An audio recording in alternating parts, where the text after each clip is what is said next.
अरे अनीता, ए अनीता, क्या कर रही है तू? सुन। अरे क्यों सारा घर सर पे चढ़ा रखा है? देख नहीं रहे हो मैं फोन कर रही हूँ। अरे कब चाय पिला दे पहले, धरती हमारे सर फटा जा रहा है। अरे फोन लग गया। हेलो, हाँ मम्मी मैं बोल रही हूँ। मैं ठीक हूँ, आप कैसे हो? मम्मी आप यहाँ कब आ रही है? अरे आ जाइए आ जाइए, फिल्में विल्में देखने की जरूरत नहीं, हमारे घर में ही बड़े बड़े ड्रामे हो रहे हैं। वो शिवानी है ना, प्रेग्नेंट है, लेकिन शोर मचाने लग गई कि ये बच्चा मैं अबॉर्ट करूंगी, मुझे बच्चे नहीं चाहिए, बच्चे होते ही नालायक है। कुछ नहीं माँ, गुड बुक्स में आने के लिए सारा नाटक कर रही है। ओए तेरी बातें खत्म होंगी या नहीं? चुप रहो ना, बात कर रही हूँ ना मम्मी से। और पता है मम्मी, अपने और बाबूजी के बीच की दीवार भी गिरा दी। सारे कर्जे उतार के बहुत सारी पूंजी बचेगी बाबूजी के पास, उसी पे नजर है, इसलिए तो सारा नाटक कर रही है वो। अनीता, फोन क्यों बंद किया तुमने? अरे कब से कह रहा हूँ, एक कप चाय नहीं बना सकती? अगर चाय ही पीनी है तो खुद बना लो। अच्छा, बड़े भाव बढ़ गए तेरे? यानी अब तू चाय रोटी के लिए भी तरसाएगी? तो क्या ठेका ले रखा है मैंने तुम्हारे चाय रोटी का?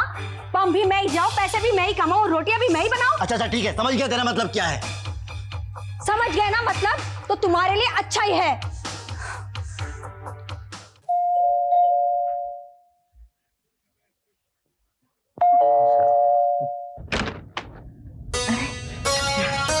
तुम्हारी शादी कैसी थी? अच्छी थी बेटी। जब कोई चीज टूट जाए और उसके जुड़ने की बिल्कुल भी उम्मीद ना हो, और जब वो चीज जुड़ जाए तो कितनी खुशी मिलती है, नहीं? हाँ, खासकर वाइफ और ईशा के केस में दोनों बेचारे अकेले, न कोई रिश्तेदार न कोई नातेदार। वैसे सब कुछ करने वाला तो ऊपर वाला है, पर वो कभी कभी किसी को एक जरिया बना देता है। अब ईशा और वाइफ को एक करने का श्रेय सारा राधिका को जाता है। बेशक, लेकिन डैड तारीफ अभी की भी करनी पड़ेगी। उसके और ईशा के बीच में कुछ भी रहा हो, लेकिन देखा आपने, वो भी शादी पर मौजूद था। उसका ये जेस्चर तो कमाल का था। उसे यही प्रूव होता है कि उसका मन कितना साफ है, कितने कितने नॉर्मल तरीके से पेश आ रहा था वो। वैसे वो राधिका से भी बात करना चाहता था, उसके पास भी गया था, लेकिन राधिका। ठीक ही तो किया राधिका ने। क्या वो ये चतलाती कि ईशा तो अब चली गई और अब वो फिर से उसके लिए अवेलेबल है? भाभी चाय। मम्मा, हम सोच रहे थे क्यों ना वाइफ भाई साहब और ईशा जी को डिनर पे घर पे बुलाएं। हाँ हाँ बेटा, क्यों नहीं। सैटरडे को बुलाए, सबको सूट करता है। अभी को भी छुट्टी है। ठीक है। इसे क्या हुआ? भाभी आप भी बच्चों जैसी बातें करती हैं। अगर अभी यहाँ आएगा तो हम सबके लिए सिचुएशन बहुत एम्बैरेसिंग हो जाएगी। माना कि अब ईशा की शादी हो गई है, लेकिन ये सभी जानते हैं कि।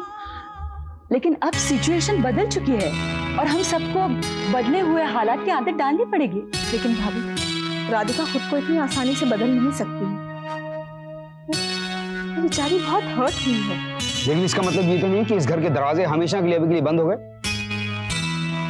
कमाल है भाई, जिस ईशा के घर जा जाकर हम उसे दुत्कार आए, वो गैर लड़की हमारी अपनी बन गई और हमारा अपना सगा भाई गैर बन गया। वाह मामा, this is not at all fair. जो भी हो, जब तक राधिका अभी को माफ नहीं कर देती और उसे अपने मन से एक्सेप्ट नहीं कर लेती, अभी का इस घर में आना ठीक नहीं है। यस। हाय दिव्या। अच्छा अभी बोलो चाची, बोलो चाची। अभी से कहाँ से बोलेगी? अभी तो बहुत छोटी।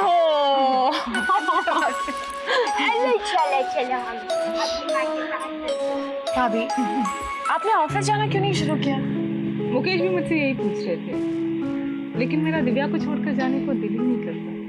भाभी, हम हैं ना दिव्या को संभालने के लिए। तुम तो सबको संभाल लोगी, बस तुम अपना ही ख्याल नहीं करती।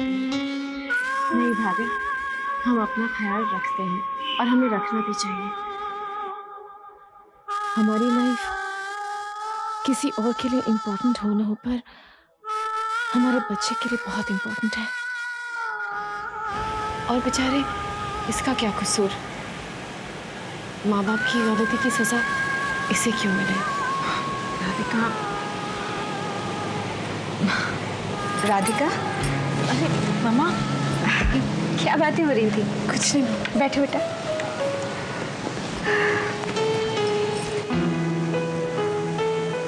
राधिका, मुझे ये जानकर बहुत खुशी हुई बेटा कि तुमने अपने आप को काफी मजबूत कर लिया है। मेरे ख्याल से अब तुम्हें अपने फ्यूचर की प्लानिंग भी कर डालनी चाहिए। हमारा फ्यूचर तो बिल्कुल क्लियर है मामा। इस बच्चे को जन्म देना है और उसे अच्छी तरह बड़ा करना है, बस। हाँ राधिका, लेकिन बेटा तुम्हें इसके लिए भी तो कुछ और सोचना पड़ेगा। मामा, आपको हम लोगों पर शक है क्या? क्या आपको ऐसा लगता है कि हम राधिका को भूल जाएंगे, उसका और उसके बच्चे का ख्याल नहीं रखेंगे? नहीं आबा, मुझे इस बात पर कतई डाउट नहीं है कि तुम लोग राधिका को किसी भी बात की कमी होने दोगे। मैंने तो इसे तब भी कहा था जब ये शादी होकर इस घर में आई थी। सेल्फ डिपेंडेंट हो जाना औरत की बहुत बड़ी हिम्मत बन जाती है, लेकिन इसने ये कहकर हम सब लोगों को चुप करा दिया था कि हाउसवाइफ भी होना एक फुल टाइम जॉब है, और इसने ये किया भी। लेकिन अब हालात बदल चुके हैं बेटा। मेरी राय से तुम कोई कोर्स क्यों नहीं कर लेती ताकि आफ्टर डिलीवरी तुम कोई नौकरी ज्वाइन कर सको। मामा, अगर ऐसी बात है तो राधिका नैना भाभी का बुटीक क्यों नहीं ज्वाइन कर लेती? वहाँ पर कुछ सीखेगी, इसकी झिझक भी दूर हो जाएगी। मेरे ख्याल में तो राधिका को बात करनी चाहिए नैना भाभी से।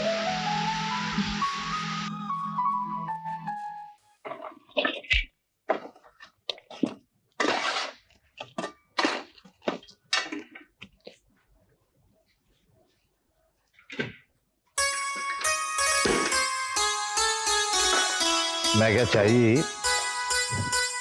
ऐसे काम चालू है, बंदे लगे हुए हैं, तो अपने किचन का काम भी क्यों नहीं करवा लेते? लगे हाथ है। और तू मेरा मुंह क्या देख रहा है? अपनी चाची और चाची से पूछकर इन्हें बता दे कि तुम्हें कहाँ निकलवाना अपना किचन। शशि, बाबूजी से कहो कि एक घर में एक ही किचन होता है और वो ये है। और शशि, तू इससे कह दे कि मेरे साथ बहस ना किया करे, और ये भी कह दे कि मेरी आंखें अभी एकदम फिट हैं और मुझे तो इस पोर्शन में कोई किचन नजर आ नहीं रहा है। प्राची, चाय। शशि, बाबूजी से कहो कि अगर घर में किचन है ही नहीं तो ये गर्मा गर्म चाय कहां से आई?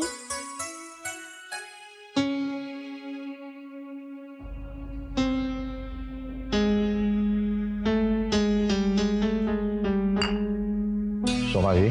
जी प्राची। फड़ो जरा।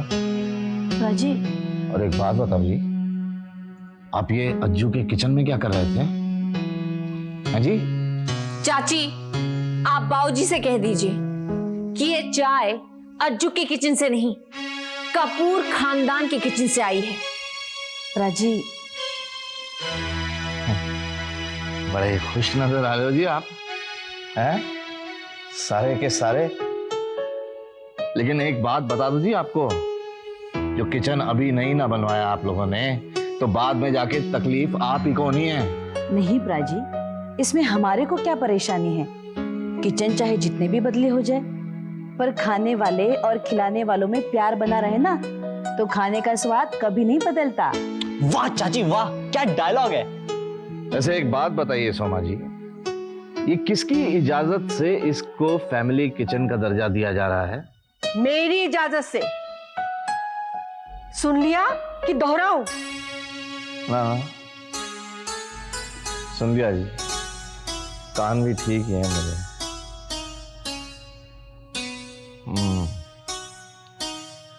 तीन जनानियां नाल ये खोता सब इकट्ठे हो गए हैं। पछताओगे, पछताओगे। ब्रजी चाय तो नहीं जी नहीं, नहीं पीनी चाय, पछताओगे। चाय जी वाह।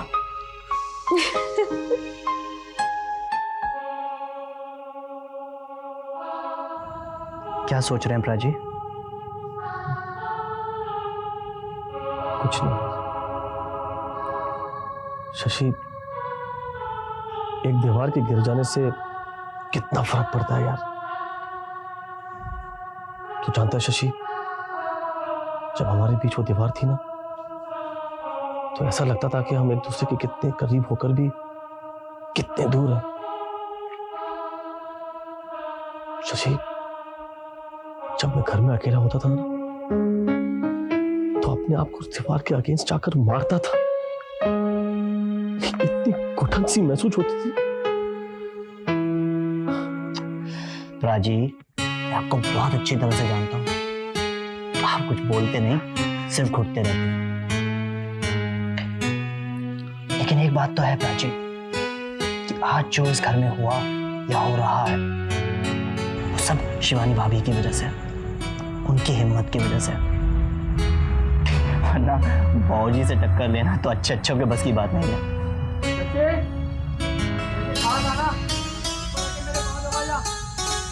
आया बाबूजी आया। शशि, अगर आज बाबूजी के पैर मैं दबा दूं?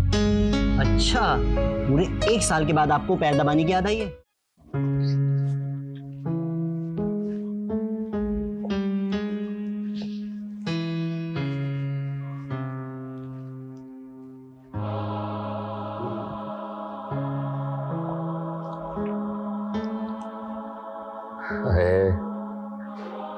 की गल है पुत्र, रोटी शोटी नहीं मिलती आजकल, ताकत लगा यार, ताकत लगा जरा।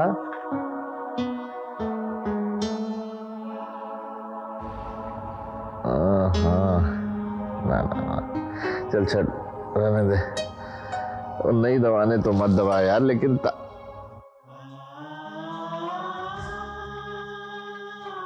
तू है ना ना, छट परे हो, तेरे से नहीं दबाने पैर मेरे को। बाबूजी की बाबूजी बाबूजी की करता है, तेरे से नहीं दबाने पैर तो नहीं दबाने भाई। चल तू क्या खड़ा देख रहा है, पैर दबा, और तू जा अपनी बोटी से दबा जा। क्या कर रहे हो जी, दबाने दो ना उसको। और चाय जी बहस नहीं चाहिए मेरे को, नहीं दबाने उससे पैर मेरे को। चल तू खड़ा क्या देख रहा है, चल दबा पैर। बाबूजी मान जाइए ना प्लीज। और चल अज्जू,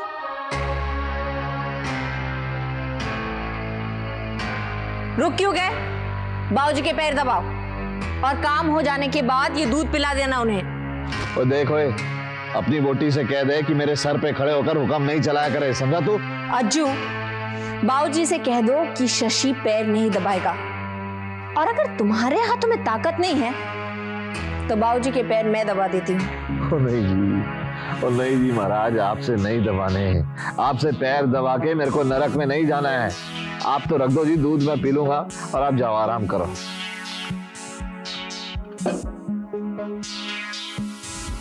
चल भाई दबा दबा दबा। तेरी बेटी को तो आर्मी विच होना चाहिए, आर्मी विच सबको लेफ्ट राइट कराती रहती है। हंसो, ऑर्डर पे ऑर्डर चला रही है, हुक्म पे हुक्म, हंस रहे ऊपर से। तू क्या इतने इंट्रिकेट डिजाइन्स बना रही है, बस थोड़ी सी लगा दे शगुन के लिए। क्यों भाभी, मेहंदी रचे हाथ आपको पसंद नहीं क्या? मुझे तो कोई इतना खास शौक नहीं, लेकिन हाँ मुकेश को मेहंदी बहुत पसंद है। रियली? फिर तो हम और जम के लगाएंगे। ठीक है लगा। अरे पूजा का वक्त होने वाला है, तुम मेहंदी कब लगाओगी? नहीं भाभी, हमें नहीं लगानी, वैसे भी कौन देखने वाला है। देखने ना देखने से क्या होता है, खुद की खुशी भी तो कुछ होती है ना। राधिका, ये साड़ी कैसी है? अरे बहुत प्रीति है भाभी। बहुत प्यारी भाभी, ये कलर तो इनका क्या? बहुत सुंदर है भाभी, आप पे बहुत जचेगा। आज आप पहनने वाले हो? पगली, ये साड़ी मैं तुम्हारे लिए लाई हूँ, पूजा के वक्त पहन लेना। नहीं भाभी, ये कलर आप पे बहुत सूट होगा। आप बड़ों के साथ बहस नहीं करते, मैं तुम्हारे लिए लाई हूँ, तुम ही पहन लेना। थैंक यू भाभी।